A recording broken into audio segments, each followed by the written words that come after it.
Alo, chào Vinh, xin chào các bạn. Hôm nay thì mình chia sẻ công thức làm bánh xèo giòn với bột gạo nha. Không có cần cái gói bột pha sẵn. Mình tự pha bột mà bánh giòn rụm luôn. Xốp và ít có ngấm dầu. Giòn ngon và để lâu nó không có bị mềm xẹp. Thì bây giờ mời các bạn mình cùng vào bếp để thực hiện bánh xèo ngon này luôn ha. Đầu tiên là mình dùng 250g bột gạo. Nếu mà lường bằng chén thì các bạn lường mỗi một chén là 150g nha. Ở đây mình dùng 250. Bên đây là 50g bột bắp nè, khoảng 4 muỗng canh dung á. Nếu mà không có bột bắp thì các bạn thay bằng bột chiên giòn hoặc là tinh bột khoai tây. Một cái trứng lớn nha, trứng gà hay trứng vịt cũng được. Thêm muỗng cà phê bột nghệ nữa nè. Gia vị thì mình có muối, đường, hạt nêm và bột ngọt. Các bạn nêm mọi thứ một ít thôi ha, cho bánh nó đậm đà. 400ml nước cốt dừa, nhưng mà cái nước cốt này mình có pha nước cho nó hơi loãng rồi, không có đặc quá, và để trong tủ lạnh mới lấy ra. Cho cái trứng vào trong thau nè. Các bạn sẽ khuấy sơ cái cho phần trứng này nó tan ra. Cho trứng vào bột thì giúp cho bột của mình nó béo. Khi mà mình chiên lên cái bánh nó sẽ béo, nó ngon hơn. Rồi tiếp theo thì mình cho 400ml nước cốt dừa. Nước cốt mà nếu mà đặc quá cái độ giòn của bánh nó cũng giảm nha, nên là mình làm không có béo quá đâu, độ béo cũng vừa vừa. Cho hết 250g bột gạo vào thau nè. Bột gạo lọc thì nó sẽ giòn bánh hơn là cái bột gạo mịn. 50g bột bắp, gia vị muối, đường, hạt nêm và bột ngọt. Cho tất cả vô hết rồi thêm bột nghệ vô luôn. Rồi bây giờ mình sẽ trộn đều lên ha. Bột này là các bạn pha ra đó, nó sẽ cần cái độ lạnh để cho bánh nó giòn. Còn cái gói bột pha sẵn thì nó cũng có bột gạo, bột năng, bột mì, bột bắp và cái hương dừa, thêm hành lá. Còn ở đây mình pha vậy thì mình thấy rất là giòn ngon, không có cần phải mua cái gói bột pha sẵn. Rồi để yên nửa tiếng nha. Mình có tiếp là thịt ba rọi cắt nhỏ nhỏ ra với tép. Mình đã cắt đầu cắt đuôi hết rồi đó, rửa cho sạch để ráo. Một củ hành tím cùng vài tép tỏi băm nhỏ. Đậu xanh 100g mình nấu cho nó chín hoặc là hấp chín cũng được. Hoặc là các bạn không thích thì mình bỏ qua cái phần đậu xanh này ha, có vô thì bánh nó mới ngon. Giá và hẹ cắt khúc nhỏ nhỏ, phần giá cho vào để làm phần nhân, rửa sạch để ráo. Rồi bây giờ cho dầu ăn vào chảo. Các bạn sẽ cho phần hành tím và tỏi vô mình xào trước một cái. Khi mà hành tỏi nó dậy mùi thơm lên thì các bạn hãy lấy tép thịt mình cho vô xào. Hoặc là mình dùng củ hành tây mình xào cũng ngon nữa ha. Để lửa lớn để cho cái phần tép thịt này nó không có bị ra nước nè. Tép này là tép xong, tép ruộng cái con nó nhỏ nhỏ nhưng mà cái phần vỏ nó giòn. Còn các bạn dùng tép lớn thì lột vỏ cho nó ngon. Mình nêm vô đây chút xíu hạt nêm là được rồi. Xóc đều lên để cho nó có gia vị ăn nó cũng ngon. Cho thịt nó săn lên chút xíu nữa ha, rồi cái tắt bếp. Mình dùng hôm nay là cái chảo gang nè, chảo gang đúc nguyên khói. Chảo này là nó chống dính luôn Các bạn mua ở trong góc trái video ha, mình có để link sản phẩm mua ủng hộ mình ha. Chiên cái chảo này bánh nó giòn lắm và nó không có bị dính nữa. Quay trở lại phần bột, để nửa tiếng, nếu mà có thời gian các bạn để 1 tiếng đồng hồ luôn. Sau đó thì mình sẽ cho hành lá cắt nhỏ nhỏ vô. Và đây là một lon soda mình lấy từ trong tủ lạnh ra nha. Mình phải cho tất cả nó lạnh hết. 330ml.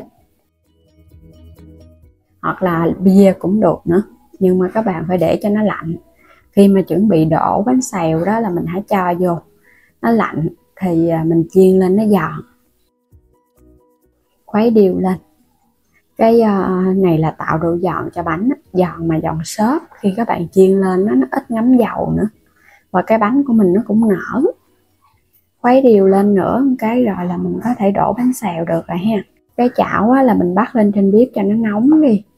Rồi bây giờ mình khuấy bột đều cái là đi đổ, nó lạnh dữ lắm. Cái chảo thật là nóng để chống dính ha. Sau đó thì các bạn hãy quét dầu ăn vô. Chảo này khi mua về mình rửa cho sạch, lau khô rồi quét sơn lớp dầu ăn cái đi. Rồi khi nào chiên thì các bạn hãy rửa lại rồi mình hãy làm nóng chảo. cho thịt và tép vô. Chảo càng nóng thì bánh nó sẽ không có bị dính nha. Và chiên ở mức lửa nhỏ vừa thôi, đừng có chiên lửa áp quá, tại vì cái độ nóng của chảo này nó nóng nhiều lắm á. Các bạn để lửa lớn quá là nó sẽ bị khét bánh. Cho giá hẹ vào, rồi thêm đậu xanh hấp chín nữa nè. Đậy nắp lại chút xíu, khoảng 1-2 phút thôi, cho phần giá nó chín á. Rồi các bạn mở nắp ra. Cái chảo á, lúc mới đầu á, thì mình cho dầu để cho chống dính. Còn cái bánh thứ hai, thứ ba thì các bạn không cần cho dầu cũng được nữa. Hoặc là mình quét sơn lớp dầu mỏng thôi.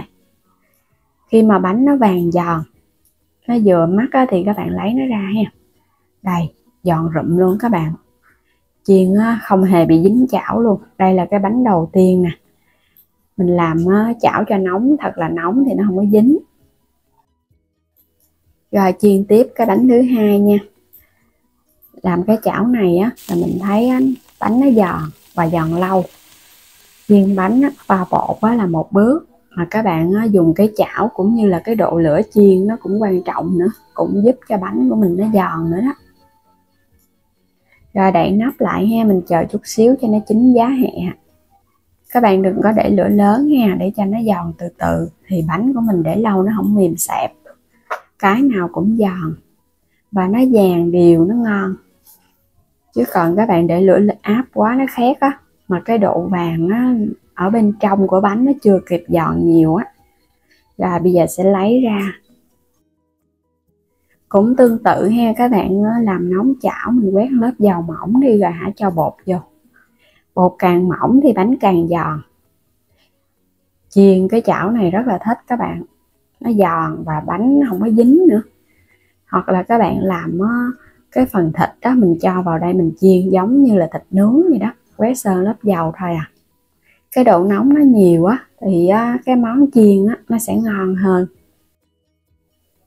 Bánh nào cũng giòn, thơm phức luôn. Mình ăn kèm là nước mắm chua ngọt, có thêm ít đồ chua củ cải. Bánh chiên xong ăn liền luôn, nó giòn, nó ngon nhất. Còn các bạn để chút xíu thì nó sẽ hơi mềm lại nha, chứ không phải là nó giòn giống như là mình mới chiên. Ăn kèm rau cải nè, một ít rau sống, cải xà lách. Có gì các bạn ăn kèm đó ha, rau rừng rồi cũng ngon lắm á. Đây phần bánh của mình nè, giòn rụm luôn. Có nước cốt dừa và soda đó các bạn, nên là bột nó xốp xốp, nó béo. Và trong nước cốt dừa nó cũng ra được một ít dầu đó, nên là cái bánh của mình chiên ra nó cũng thấy nó bóng ngon nữa. Nếu mà các bạn không có thích cái độ béo từ nước cốt dừa thì mình cũng có thể thay bằng nước lạnh bình thường ha. Mình thấy bột rất là giòn. Cái viền cũng giòn mà ở bên trong cũng giòn nữa. Mình sẽ ăn kèm là bánh tráng cuốn ha. Bánh xèo kiểu miền Nam á là phải ăn với các loại rau cuốn bằng bánh tráng theo cái kiểu bánh xèo miền Trung. Ăn vậy cũng ngon các bạn, gọn gàng, cái bánh nhìn cũng hấp dẫn nữa. Mặn vừa vừa vậy đó, có cái vị ngọt ngọt mặn mặn chua chua thì nó ngon. Rồi bây giờ mời các bạn cùng thử nè. Bánh xèo rất là ngon luôn, giòn rụm mà, gia vị mình nêm vô nó cũng vừa miệng nữa. Ăn kèm một ít đồ chua, nó chua chua ngọt ngọt, ăn cũng hấp dẫn, không có bị ngán. Ăn cái này phải nhiều rau ha, có rau, có nước mắm thì ăn nó mới ngon. Lâu lâu á mà thèm cái đồ chiên, các bạn cứ áp dụng thử cái cách pha bột này, rồi sắm thêm cái chảo ha, chiên ngon lắm các bạn, nó giòn mà nó không có bị dính nữa.